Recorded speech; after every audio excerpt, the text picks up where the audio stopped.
광야라는 이 땅, 사막, 광야 이런 곳에 어려움을 가중하는 게 있는데요. 그것은 뭐냐면 거기가 물이 없기 때문에 그렇습니다. 물이 없기 때문에 광야가, 사막이 그렇게 어려운 장소, 고통의 장소가 되었죠.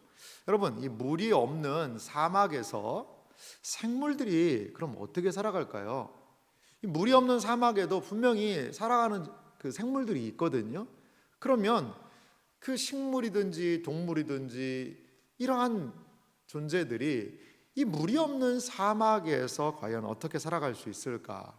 보니까요, 이제 물이 없이도 살아갈 수 있도록, 적은 양의 물로도 살아갈 수 있도록 이 그들의 모습이 좀 최적화되어 있는 것 같기도 해요. 여기 벌써 등장하셨네요. 선인장, 선인장이죠. 이 사막에 있는 선인장은요, 광야에 있는 이런 선인장은 사실 뭐 이파리가 넓어서 그렇게 막 광합성을 그렇게 풍성하게 하진 않아요.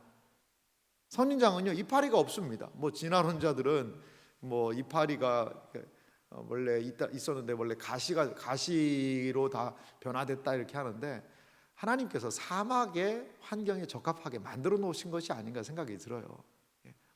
저게 우리랑 이런 똑같은 나무였다가 이렇게 바뀌려면 얼마나 이게 힘들겠어요. 사막에 적합하게 이렇게 선인장이 만들어진 것은 아닐까 이런 생각이 듭니다.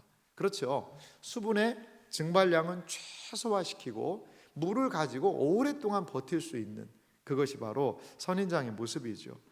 사막의 나무들은요, 키가 그렇게 크지 않다고 그래요. 로뎀나무라는 나무 아세요? 로뎀나무가 이름은 멋있는데요, 그렇게 큰 나무는 아니라고 그럽니다. 1m에서 뭐 한 1.5m 이렇게 자라나는 잡목입니다. 잡목. 그런 잡목에 이 선지자 엘리야가 하도 힘드니까 거기다가 머리를 딱 박고 누워 있는 겁니다. 어떤 측면에서 나무 그늘에서 이렇게 쉬는 그런 장면은 아닌 것 같아요. 잡목이거든요. 그거는 풍성한 나무는 아니에요. 왜? 무엇 때문에?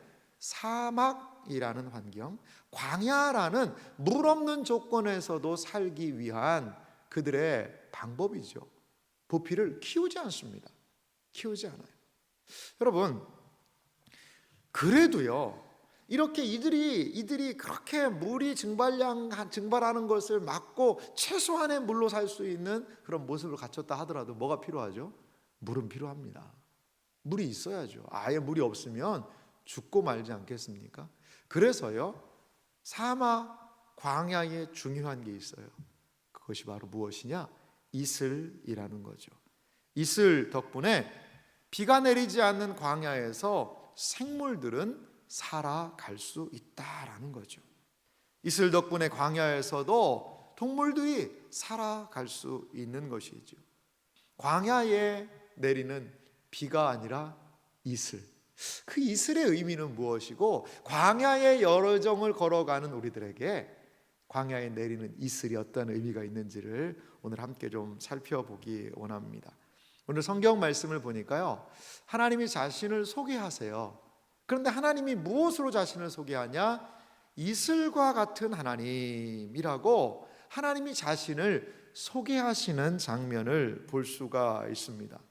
오늘 본문 말씀 호세아 14장 5절 상반절을 좀 다시 제가 읽어보면요, 내가 이스라엘에게 이슬과 같으리니. 이 본문은 어떤 의미냐면, 하나님께서요, 호세아 선지자에게 이스라엘 백성을 내가 회복해 주겠다라는 하나님의 좋은 약속이 있어요. 축복의 말씀이죠. 복의 말씀입니다. 그런데요, 하나님이요, 뭐라고 자신을 소개하시죠? 이슬이래요. 이슬과 같으리니라고 이야기를 합니다. 사실 우리 문화권에서 이슬이라는 이미지는 여러분 어떤 이미지죠? 영롱하다, 뭐 맑다. 그래서 술 이름도 이슬이지 않습니까? 이슬만 먹고 사시는지 모르겠지만 하여간 뭐 술 이름까지 이슬로 지어놓은, 그러니까 깨끗한 어떤 이미지를 우리는 이슬로 생각을 합니다. 그 이슬이라는 것은 사실 우리 농경 문화에 뭐 꼭 이슬이 내려야지만 우리 농사가 잘 되고 동식물이 살아간다, 사실 그런 건 아니잖아요. 우리 문화권에서의 더 농사에 영향을 주는 건 뭐죠? 이슬보다는 비죠. 비. 최근에도 비가 오니까 얼마나 좋아요. 제가 비가 와서 너무 좋아서 이제 칼럼도 비에 대한 내용을 썼습니다. 칼럼도. 그래요. 우리가 농사짓고 하는 우리 환경에서는 이슬보다는 비, 이것이 우리에게 더 중요해 보이기도 합니다. 비에 대한 의존도가 높기 때문이죠. 하지만요, 광야라는 환경은 달라요. 우리가 사는 환경과 다르다는 거죠. 거기는요, 광야는 비가 거의 내리지 않습니다. 1년에 약 한 어떤 데는요 50mm 정도가 내린대요. 50mm. 제가 보니까 지난 한 목요일에 우리 부산에 내린 비의 양이 한 60mm 정도가 왔더라고요. 하루에 60mm 오는데 광야는요 1년 내내 비 온 양을 모으면 50mm 정도밖에 안 된다는 거죠. 그러한 환경에서 이슬의 가치는 너무나도 중요하다라는 거죠. 너무나도 중요합니다. 이슬은요 광야에 비가 내리지 않는 대신 이슬이 내려요. 이슬이요 사막을 살리는 것입니다. 사막의 모든 생물들은 이슬을 마시고 하루를 살아가고 있는 것입니다. 하나님은 이스라엘 백성에게 광야의 이슬 같은 분으로 자신을 소개하는 겁니다. 그것은 어떤 의미가 있을까요? 하루하루를 먹고 살리는 이 광야에서 이슬은 생명의 근원 같거든요. 하나님께서 생명의 근원같이 그들에게 임하시겠다는 거죠. 생명의 근원 되신 하나님, 이슬 같으신 하나님에 대해서 성경이 말하고 있는 것입니다.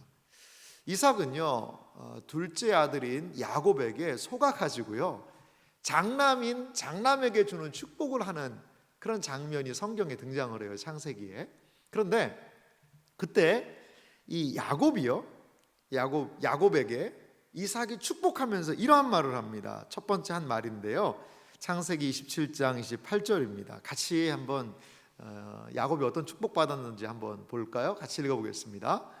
하나님은 하늘의 이슬과 땅의 기름짐이며 풍성한 곡식과 포도주를 내게 주시기를 원하노라. 아멘. 하나님은 어떻게요? 하늘의 이슬과 땅의 기름짐, 풍성한 곡식, 포도주를 내게 주시기를 원하노라. 하나님께서요 이 야곱의 삶에, 이 축복받는 이 사람의 삶에 하늘의 이슬을, 땅의 기름짐, 풍성한 곡식, 포도주를 내게 주시기를 원하노라. 이 농사에 대한 이야기를 합니다. 보십시오. 땅의 기름진 땅, 풍성한 곡식, 포도주. 그런데 기름짐과 더불어서 축복의 내용이 뭐죠? 하늘의 이슬이에요. 이슬은 그만큼 이 팔레스타인 지방에 그 척박한 환경에서 여러 농사를, 식물들이 자라는데 절대적인 영향을 미치고 있다는 것을 우리는 이 이삭의 축복을 통하여서 알 수 있습니다. 성경의 이슬은 어떤 의미인가요? 성경의 이슬은 만물을 살리고요 그 생명을 유지하는 하나님이 허락하시는 은혜의 도구가 바로 이슬이었다라는 것을 우리는 알 수가 있습니다. 성경의 이슬은 생명의 근원이요 광야에서 이스라엘 백성이 그 땅에서 살아가는데 매우 필수적인 요소가 이슬이었다는 거죠. 이슬이 살리는 곳이 있습니다. 그것이 어디냐면 바로 광야입니다. 광야에도요 식물들이 자라고 있어요. 오늘 호세아서에 보니까 백합화가 핀다 그러는데 이 백합화는 우리가 생각하는 그런 백합은 아닙니다. 아네모네라는 그 꽃이더라고요. 그런데 그 이슬을 머금고 그 식물들이 자라는 거죠. 백향목이 자랍니다. 이슬을 먹고 이슬을 품고 자라는 것입니다. 이스라엘 백성들을 보면은요 이 광야에서 이들이요 가축을 좀 키웠던 것을 우리가 볼 수가 있어요. 민수기 20장 19절 말씀에 보니까 이런 장면이 있는데요, 이스라엘 자손이 이르되 우리가 큰 길로만 지나가겠고 우리나 우리 짐승이 당신의 물을 마시면 그 값을 낼 것이라. 우리가 도보로 지나갈 뿐인즉 아무 일도 없으리다 하나. 이게 무슨 말이냐면요, 이스라엘 백성들이 에돔 땅을 좀 지나가게 해달라, 통과하게 해달라라고 광야를 지나가던 이스라엘 백성들이 에돔 왕한테 요청을 합니다. 이제 모세가 이야기한 거죠. 그런데 그 말하는 내용도 보면 큰 길로만 지나가겠습니다. 우리가 사람이죠. 그 다음에요, 우리나 우리 짐승이 다 짐승이 당신의 물을 마시면이라고 얘기하고 있어요. 그러니까 이스라엘 백성과 같이 가고 있는 뭐가 있었다는 거죠? 짐승들이 있었다는 거죠. 이스라엘 백성은 제사할 때 무엇을 드렸죠? 양을 드리잖아요. 양을 드리잖아요. 이러한 짐승들이 이스라엘 백성의 출애굽의 여정에 함께했다라는 거죠. 다른 말로 하면 광야의 여정 속에 양을 키우면서, 양을 치면서 이스라엘 백성이 40년을 이동했던 것을 우리가 볼 수 있습니다. 여러분, 광야에서 양을 친다? 이것이 여러분 어떻게 가능했을까요? 광야라는 척박한 환경에서 어떻게 양을 먹이면서 이렇게 키웠을까요? 이스라엘 백성들이 양에게도 막 만나를 먹였을까요? 그러지는 않았던 것 같습니다. 양을 이들이 키울 수 있었던 가장 중요한 요인이 있었는데요, 그것은 바로 이슬 때문이었다는 거죠. 이슬. 출애굽기 16장 13절에 보니까요, 이런 장면이 등장해요. 저녁에는 메추라기가 와서 진에 덮이고 아침에는 이슬이 진 주위에 있더니, 이스라엘 백성이요, 진 주위에, 진 텐트 주위죠, 천막 주위에 이슬이 이렇게 내리는 거예요. 자, 이슬 내린 다음에 뭐가 거기에 있었다라고 그러죠? 바로 만나가 거기에 있었죠. 만나가. 그래요. 이슬이 내리고 이슬이 쓰러지면 거기에 만나가 있었다라고 성경은 이야기를 합니다. 그러니까요, 이스라엘 백성들에게 그 진영에 하나님이 늘 이슬을 충만하게 주신 거죠. 이 양이라는 동물은요, 물을 많이 먹는 동물은 아니라고 그래요. 그러니까 양이요, 자신의 털이나 바닥에 있는 그 이슬을 어떻게 해요? 핥아먹고 이 광야의 여정을 살아간 것이죠. 이슬은 광야의 양들을 하루를 버틸 수 있는 그 물을 공급해 주었다는 겁니다. 사실요, 이 이슬이라는 게요, 1년 내내 내리지는 않아요. 여러분, 이슬이 언제 내립니까? 그냥 아침에 가면 있는 게 이슬입니까? 아니요, 그렇지 않아요. 공기 중에 수증기에 포화도라는 게 있더라고요. 참 제가 별걸 다 연구를 했습니다. 이 이슬이 어떻게 맺히나 봤더니 이슬점이라는 게 있어요. 이슬점. 이슬점 구하는 공식 너무 복잡하더라고요. 잘 모르겠어요. 그냥 적절한 기온 되면 딱 다 맺히는 게 아니라 수증기의 양이 얼마나 많으냐에 따라서 이슬점 온도가 다르더라고요. 이슬은요, 그냥 날마다 맺히는 게 아니에요. 그래서 이스라엘 백성들이 건너갔던 네게부 광야는요, 1년에 약 200일 정도는 이슬이 맺힌다라고 해요. 그러나 이스라엘 백성들이 지나가는 광야의 여정에서는요, 매일 이슬이 내렸어요. 어떻게 알 수 있을까요? 만나 때문에 그래요. 만나 때문에. 이슬이 내리고 이슬이 사라질 때쯤에 만나가 생겼다라고 얘기했으니까 안식일을 제외하고 6일은 매일마다 이슬이 내리는 거예요. 여러분, 바위를 쳐서 거기에서 물이 나오시게 하는 것도 놀라운 이적이죠. 그리고 홍해바다를 가르셔서 하나님의 권능을 보이시는 것도 이적이죠. 그런데 매일 소리 없이 이슬이 내린 것, 이것도 하나님의 놀라운 이적입니다. 하나님의 놀라운 은혜라는 거죠. 그렇습니다. 사랑하는 성도 여러분, 우리는요, 일상생활을 살아갈 때 기적이라는 것을 좀 기대하죠. 엄청난 일을 기대합니다. 크고 놀랍고 깜짝 놀랄 일들을 기대합니다. 하지만 하나님께서는 우리의 일상에 작은 것을 통하여, 그리고 하나님께서 허락하시는 매우 하찮아 보이는 그 일들을 통하여서도 하나님의 은혜를 드러낼 수 있는 분이에요. 이스라엘 백성들은 40년 광야 여정을 통해 이슬의 은혜, 이슬의 이적을 경험한 사람이었다는 겁니다. 양들만 사막을 살아가는 것이 아닙니다. 광야를 살아가는 것이 아니고요, 벌레들도 살아가는데요, 제가 자료를 찾아보다 좀 되게 독특한 벌레가 있어서 이 사막을 살아가는 딱정벌레인데요, 오늘 좀 소개를 하려고 합니다.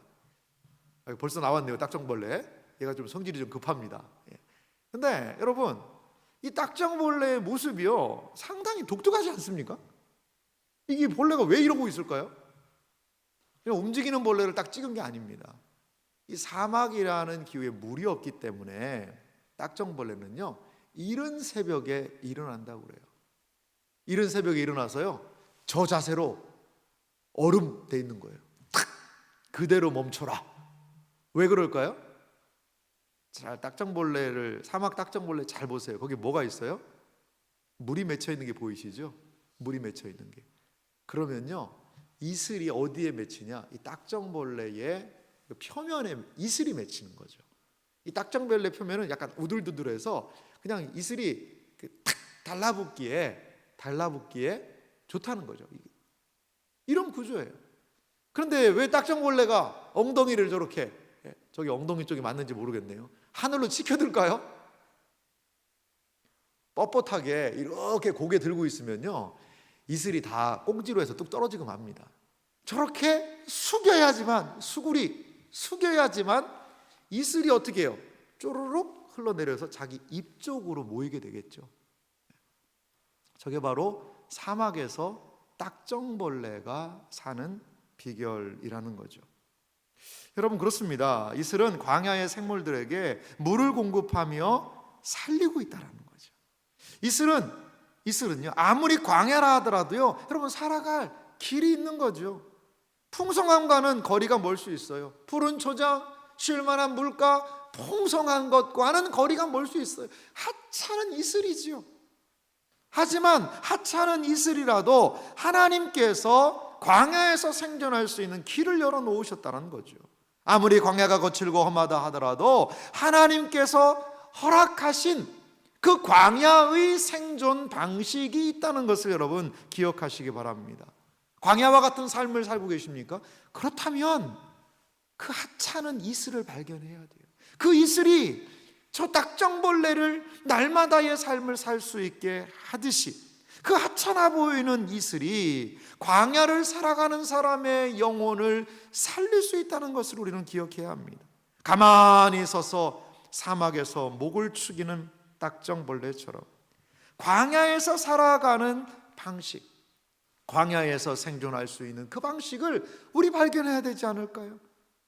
딱정벌레가 고개를 빳빳이 하늘로 쳐든다면 아무리 이슬이 내려도요 그거 못 받아 먹습니다. 그런데 어떻게 해요? 저 딱정벌레의 자세는요 겸손인 것 같아요. 겸손. 물론 뭐 딱정벌레야 너 참 겸손하구나 라고 하기는 좀 무리가 있어요. 그런데요 여러분 거기에 우리의 교훈이 있지 않습니까? 이슬과 같은 은혜는 어디에 임할까요? 겸손한 곳에 임해요. 겸손한 곳에. 여러분 그래서 우리는요 무엇을 추구해야 되죠? 이슬 같은 은혜라도 우리가 추구해야 돼요. 이슬 같은 은혜라도 그것을 우리는 구할 수 있어야 한다라는 거죠. 우리의 삶은 이슬에 만족하지 않습니다. 비가 내리고 막 소나기가 쏟아지고 주룩주룩 비가 내려서 나의 인생의 문제, 이 가뭄이 해결될 수 있다라고 늘 생각합니다. 한 방에 무엇인가, 단번에 무엇인가, 그냥 사람들이 깜짝 놀랄 그 방식으로. 하지만 하나님의 은혜는요 그렇게 임하지 않을 수 있어요. 비가 내리지 않는 때에는요 여러분 이슬을 찾아야 합니다. 이슬이라도 만족해야죠. 예수님의 사역을 보면 매우 독특한 장면이 하나 등장을 해요. 그것은 뭐냐면 예수님이 이방 지역, 이스라엘 땅이 아니라 두로 지역이라는 그 위쪽이거든요. 올라간 적이 있으세요. 거기에서 만난 여인이 있는데 유대인이 아니고 헬라인이었어요. 수로 보니게 족속의 한 여인을 만나시는 그 장면이 등장을 합니다. 그런데 이 여인이 이방 여인이었지만 예수님께 찾아와서 간절하게 이야기를 하는 거죠. 자기 딸이 귀신이 들렸는데 예수님 좀 낫게 해주세요. 여러분 예수님 앞에 나와서 그 사랑스러운 예수님 앞에 이야기하면 예수님 오냐? 내가 기도해 주마. 네 딸이 어디 있니? 이렇게 우리 예수님 친절하게 물으시는 분 아니에요? 그런데 예수님에 대해서 예수님은 충격적인 말씀을 하세요. 마가복음 7장 27절에 예수님이 이렇게 말씀하세요. 예수께서 이르시되 자녀로 먼저 배불리 먹게 할지니 자녀의 떡을 취하여 개들에게 던짐이 마땅하지 아니하니라. 아니, 이게 무슨 말씀이에요? 못한다, 아이고 내가 오늘은 좀 바쁘구나, 이 정도만 하셔도 좋았을 텐데, 예수님이 하신 말씀은요, 이 여인에 대해서 왕무시를 지금 하고 있습니다. 자녀는 누구냐? 유대인을 자녀라고 보통 봤어요, 유대인들. 그런데 자녀의 떡, 자녀들에게 줄 떡을 가지고 개들에게 던져줄 수는 없다라는 거죠. 개들은 누굴까요? 사실 개라는 동물은 이스라엘의 전통 속에서 이 고대 근동 그쪽 지역에서 상당히 부정적인 동물로 취급이 됐습니다. 그러니까요, 이 부정적인 개를 언급한, 개를 그래서 유대인들은 이방인에 대한 상징으로 봤거든요. 그런데요, 이 여인을 매우 경멸하는 그런 모습이에요. 이 본문을요, 정말 많은 부분에서 부드럽게 본다고 한다면, 먼저는 유대인들에게 복음을 전해야 된다, 그 다음에 나중에 이방인인 너희들에게도 복음이 증거될 거다 라는 것으로 이해한다 선 치더라도, 이 말씀은 지금은 내가 너 도와줄 수 없다, 여인에 대한 경멸이, 무시가 여기에 분명히 있는 것이 사실입니다. 그런데요, 이런 이야기를 들은 여인은 어떻게 대답한 줄 아세요? 28절 말씀인데요, 마가복음 7장 28절 말씀은 같이 읽어봅시다. 함께 읽습니다. 여자가 대답하여 이르되 주여 올소이다마는 상 아래 개들도 아이들이 먹던 부스러기를 먹나이다. 이 여인 참 대단하지 않습니까? 이 여인이요, 당신 말이야 뭐 어쩌고 저쩌고 한다는데 기분 나쁘네, 내가 뭐 개라고? 그러면서 막 욕하고 가지 않았어요. 그 말을 딱 들은 다음에 옳습니다, 맞습니다, 떡은요 자녀들에게 줘야죠. 누가 떡 달라고 그랬어요? 저 떡 주지 마세요. 제가 개라면요, 개들도요 상 밑에 애들 먹다 남은 거 반찬, 그 밥 먹다 남으면 야 그거 개 갖다 줘라, 그거 주세요. 그거를 오늘 먹던 부스러기, 빵 조각이죠, 남은 빵이라고 이야기를 하고 있는 것입니다. 그렇습니다. 이 여인은 자신에게 은혜를 베풀어 주시는데 떡 주지 마세요. 떡 그 정도, 그렇게 큰 거 뭐 놀라운 역사 그거 아니어도 됩니다. 저는요 맞아요, 개는 맞는데 개들도 부스러기 먹듯이 저에게 부스러기 그냥 주세요. 작은 조각, 작은 은혜, 그거 베풀어 달라는 것입니다. 작은 은혜에도 만족하겠다는 것입니다. 어떤 측면에서 예수님께서 내 딸을 고쳐주시는 그것은 부스러기와 같은 아주 작은 일 아닙니까? 엄청나게 큰 일 아니고 이건 부스러기와 같은 그런 일 아닐까요? 라고 이 여인은 지금 어떻게 해요? 예수님 앞에서 겸손하게 부스러기의 은혜를 구하고 있다라는 거죠. 우리는요 작은 일에 잘 감사하지 않습니다. 엄청나게 큰 일이 있어야 뭐 감사를 할동말동한데 작은 것에 크게 감사하지 않아요. 작은 일, 소소한 일 그렇게 중요시 여기지도 않습니다. 더 크고 놀라운 일, 모두를 깜짝 놀라게 하는 그러한 일을 늘 마음에 품고 생각합니다. 그 놀랍고 모두가 주목하는 그러한 결과물을 늘 추구하죠. 그러다 보니 이슬을요 하찮게 여길 때가 있다라는 거죠. 부스러기의 은혜를 소홀히 여길 수 있다라는 거죠. 하지만 기억하십시오. 우리의 광야 같은 삶을 살아간다면 작은 이슬에도 감사할 수 있는 우리가 되어야 합니다. 큰 은혜, 폭포수와 같은 은혜는 아니더라도 우리를 살리는 일상의 은혜, 작은 감사는 우리의 영혼에 스며들 수 있다는 것을 여러분 기억하시기 바랍니다. 그래서 제가 이슬의 말씀을 묵상하다가 생각나는 게 있어요. 이슬의 시간이라는 거예요. 광야 생물이 새벽에 이슬을 기다리고 이슬과 만나는 어떠한 시간? 이슬 타임, 이슬 시간이 있습니다. 광야 생물을 살리는 시간이지요. 사막의 딱정벌레는 어떻게 하루를 시작합니까? 가장 중요한 시간은 광야 한복판에서 그 새벽에 온몸에 이슬이 맺힐 때까지 묵묵히 기다리는 시간이지요.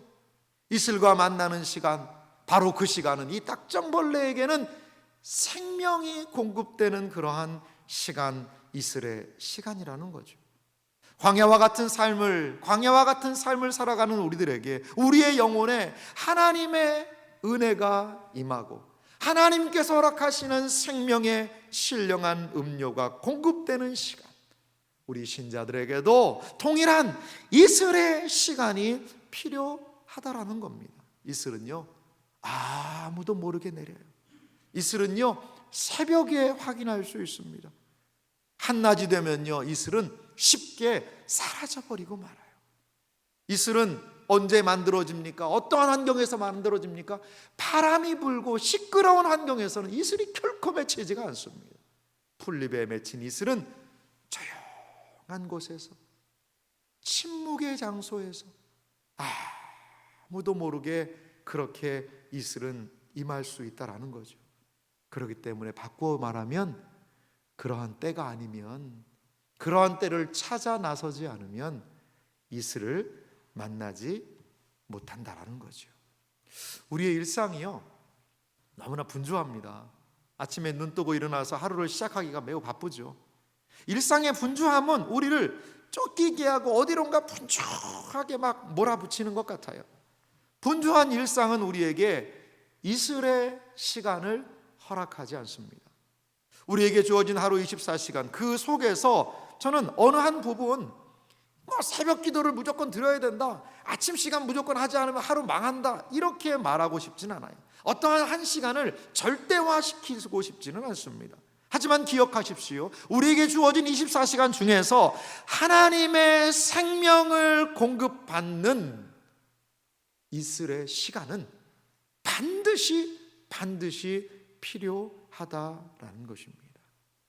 예수님의 삶을 잠깐 살펴보면요, 마가복음 1장 35절에 이렇게 말씀합니다. 같이 예수님의 이 말씀을 읽어볼까요? 함께 읽습니다.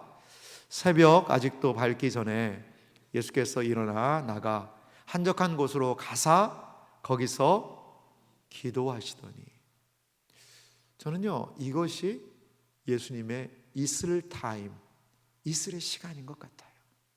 하루의 일과 새벽 아직도 밝기 전에 예수님이 일어나셔서 그 이슬이 내리는 그 시간에 예수님은 한적한 곳, 예전에 살펴보았죠. 광야라는 의미가 있다고 그랬잖아요. 그 한적한 장소로 나아가 이슬의 시간을 가지셨던 것이지요. 거기서 기도하셨습니다. 그리고 하나님의 하늘의 신령한 은혜를 공급받는 그 시간이었고, 성부 하나님과의 친밀한 교제로 들어가는 복된 그 시간을 예수님은 하루의 일과를 시작하시기 전에 가지셨다는 것을 기억하기 바랍니다. 예수님은 광야와 같은 삶을 살아가는 우리가 어떻게 이 광야를 살아내야 할지를 몸소 실천으로 보여주셨습니다. 광야를 살아가기 위해서는 이슬을 만나는 시간, 이슬로 하루에 살아갈 영의 은혜를 만나는 이슬의 타임이 필요합니다. 작은 은혜, 작은 그 시간. 하지만 그것이 광야를 살아가는 우리를 살릴 수 있다는 것을 여러분 믿으시기 바랍니다. 하루아침을 이슬과 함께 시작하십시오. 하나님이 주시는 그 생명의 음료를 마시고, 마치 사막의 딱정벌레가 가만히 우두커니 앉아서 서서 이슬을 겸손하게 기다리는 것처럼 작은 은혜라도 나의 영혼에 허락해 주소서라고 기도하며 살아갈 수 있는 우리가 되기를 소망합니다. 시편 133편 3절에는 이슬의 은혜를 우리에게 이렇게 소개하고 있어요. 같이 읽어볼까요? 함께 읽습니다. 헐몬의 이슬이 시온의 산들에 내림 같도다. 거기서 여호와께서 복을 명령하셨으니 곧 영생이로다. 아멘. 폭포수와 같은 은혜, 장대비와 같은 은혜, 가뭄을 단박에 해결할 수 있는 그런 축복, 그것이 우리의 인생에 없을 수 있어요. 그저 간간히 살 수 있는 이슬과도 같은 그 은혜가 임할 수 있어요. 하지만 오늘 본문이 이슬을 무엇이라고 얘기합니까? 헐몬의 이슬이, 이건 헐몬 산이거든요. 그 헐몬 산에서 나온 그 이슬이 시온의 산들에 쫙 내리는 거죠. 그것을 무엇으로 표현하고 있습니까? 여호와의 복이요 이것이 바로 영생의 은혜다. 사랑하는 성도 여러분, 축복이 안 올 수 있어요. 여러분, 우리 축복을 많이 받기 원하잖아요. 여러분, 축복을 구하지 마세요. 차라리 은혜를 구하십시오. 그냥 엄청난 언젠가 주어질 축복만을 받기를 구하지 마세요. 오늘의 이슬의 은혜, 오늘을 살리는 하나님의 그 은혜, 그 이슬을요 뭉개버리지 마세요. 이 하찮은 거 가지고 내가 하겠냐? 그 하찮은 것이 광야의 생물들을 살리고, 그 하찮은 것을 통해 하나님은 복을 명하셨고, 그 하찮은 것을 통하여 영생의 생명의 역사를 일으키시는 줄 여러분 믿으시기 바랍니다. 광야에 살고 있다면 축복이 아니라 이슬, 그 하나님의 은혜를 구할 수 있는 우리들의 모습이 되기를 간절히 소망합니다. 사랑하는 성도 여러분, 이슬의 은혜를 주소서라고 우리 기도했으면 좋겠어요. 우리가 감당하고 걸어가고 있는 이 광야와 같은 현실은 우리의 마른 목을 축이는 한 모금의 촉촉한 이슬이 필요합니다. 마치 사막의 딱정벌레 우두커니 서서 온몸으로 그 이슬을 받아내듯이 잠잠히 하나님의 은혜를 날마다 추구하고 바라보며 살아가는 우리들이 되기를 간절히 소망합니다. 광야와 같은 삶이지만 하나님의 이슬의 은혜는 반드시 존재합니다. 이 광야에서 하나님의 이슬 같은 은혜를 경험하며 살아가시는 복된 생애와 삶이 되시기를 주님의 이름으로 축원합니다.